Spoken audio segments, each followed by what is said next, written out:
¿Ya? Que él quiere llorar. No vamos a llorar, mamá. No. Él no quiere llorar para que Miquel no llore. No voy a llorar. No va a llorar.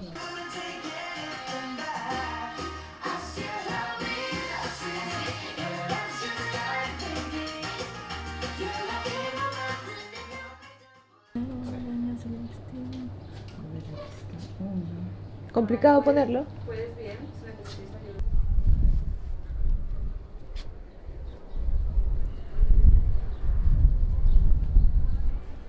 ¿Qué esto se ve? ¿Todo bien? Como que síguelo a él, síguelo a él. Pero verte convertir en el hombre que eres ahora, un hombre disciplinado, dedicado, romántico, un profesional de primera, como seguramente todos aquí pueden confirmar.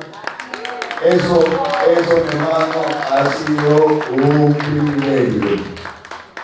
Brindemos por mi hermano Miquel y mi nueva hermana Nicole. Les deseamos una vida llena de éxitos, llenos de bendiciones, se lo merecen.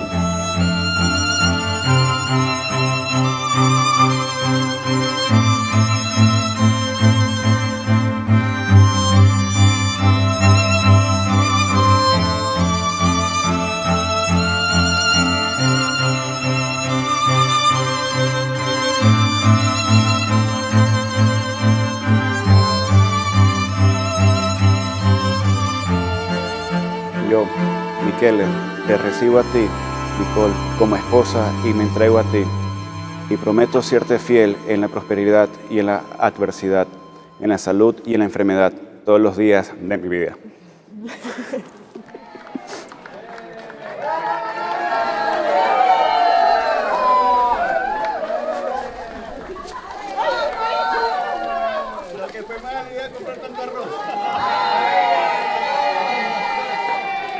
Ni un minuto que perder, volar con el viento y sentir que se para el tiempo, pintar el momento y las nubes y persiguiendo, saber cantar, pasarlo